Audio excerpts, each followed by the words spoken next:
Hello and welcome again to my physical science lecture video series. In today's video, I want to briefly introduce some various wave phenomenon. These phenomenon have some form or other with most waves, including mechanical waves, of course. And I want to talk about them also in the context of optical waves. So optics is basically the study of light. So for example, this laser or this magnifying glass are topics for study in optics. What I specifically want to talk about is a few phenomenon that occur in waves and that we see also in optics, because light is itself a type of wave. So the first of these phenomenon that I want to talk about is reflection.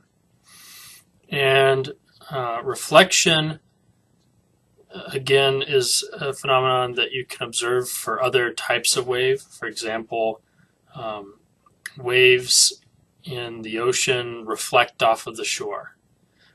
A wave on a string reflects from the end of the string.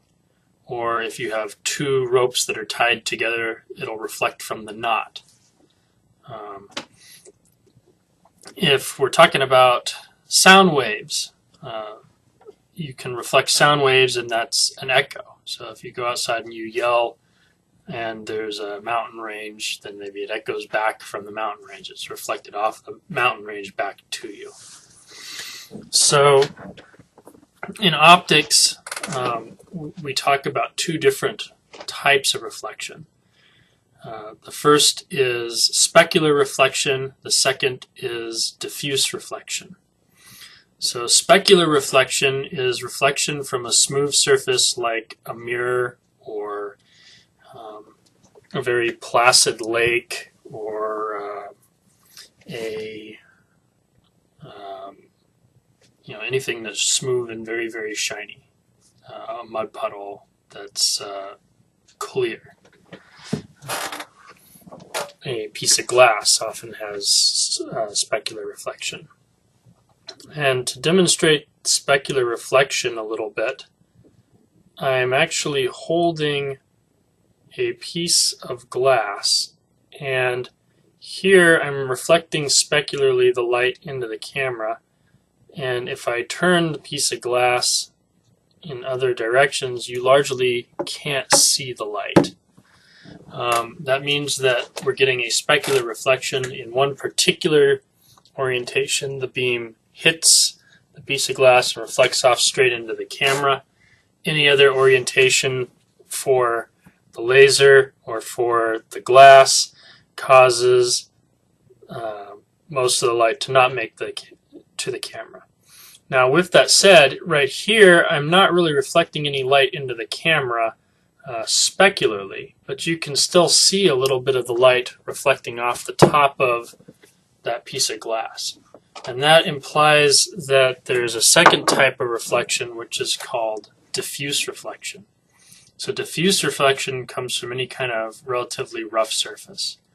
It's, for example, why if I hold up this laser box, the camera can see the laser box, I can see the laser box, the person standing outside the window looking in through the window in my door can see this laser box. Because light is coming from these overhead lamps, hitting it and reflecting in all different directions. So that's diffuse reflection.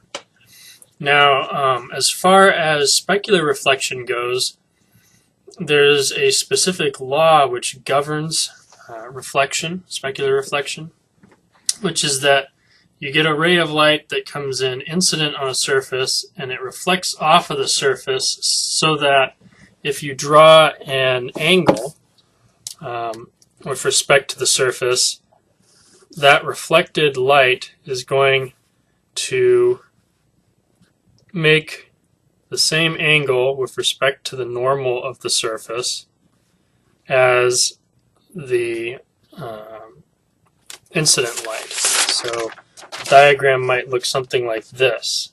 So here's the incident light. It comes down, hits the surface, reflects off. Here's the reflected light. Both of them are making angles with respect to the normal with the surface. Those two angles should be equal to each other for a specular reflection. So that's what I want to say about reflections. Our next phenomenon is actually refraction, which is what happens when light passes through an interface between two different media. So the speed of light is not uniform through all types of medium in the universe. So any given type of medium, the speed of light is uniform within that medium, but as soon as you move from one medium to another, the speed of light may change. So the fastest is in vacuum, and light is typically very nearly as fast in gases like the air as in vacuum. Slows down a bit more if it goes through water, a bit more still through most types of glass, and so on. And so the way that we measure how fast or how slow light can travel through a given medium is we look at the refractive index of that medium. So the refractive index actually gives you the ratio of the speed of light in vacuum divided by the speed of light in that medium. So for water, the refractive index is about 1.33. That means that light is about 1.33 times faster through vacuum than through water. What happens, though, is light is traveling as a wavefront. And so if the light is traveling as a wavefront, that means that these rays of light tend to be perpendicular to this ray front. The ray front hits a refractive an interface between two media of different refractive indices. That wave front bends as it passes through that refractive index, and as a result, the rays also appear to bend. And we can understand that most easily by analogy.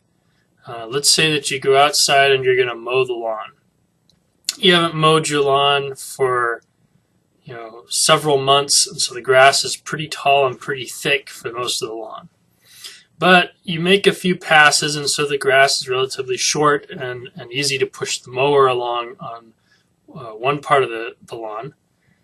And so you've got this push mower, you're pushing it along.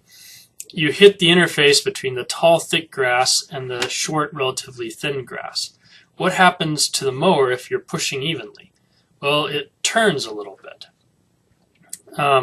So that turning a little bit, that mower basically represents, or the front of that mower might represent the wavefront of the light. The rays of light are perpendicular to that mower front. Both kind of turn together. And similarly, if you go from the thin, slick part of the grass into the thick, hard to push through part, the mower will tend to turn in the other way. So what governs the amount of bending of light from one surface to the next is Snell's law. So Snell's law basically says that the refractive index of the first medium times the sine of the angle at which the light hits the interface should equal the refractive index of the second medium times the sine of the index, the sine of the angle at which the light leaves that interface. So that's refraction for you. The next phenomenon is called dispersion, and it's actually related to refraction in as much as it's also an effect of there being different refractive indices. And there's two basic types of dispersion that I want to hit on. The first is spatial dispersion, and the second is temporal dispersion. And both of these have to do with the fact that the refractive index is not constant throughout a medium for all wavelengths. Typically, the longer the wavelength, the smaller the refractive index. That's called normal dispersion. There's some media for which the reverse is true, and you get anomalous dispersion. Shorter wavelengths have smaller refractive indices. So a different refractive index for each wavelength basically means that each wavelength travels at a different speed through this given medium.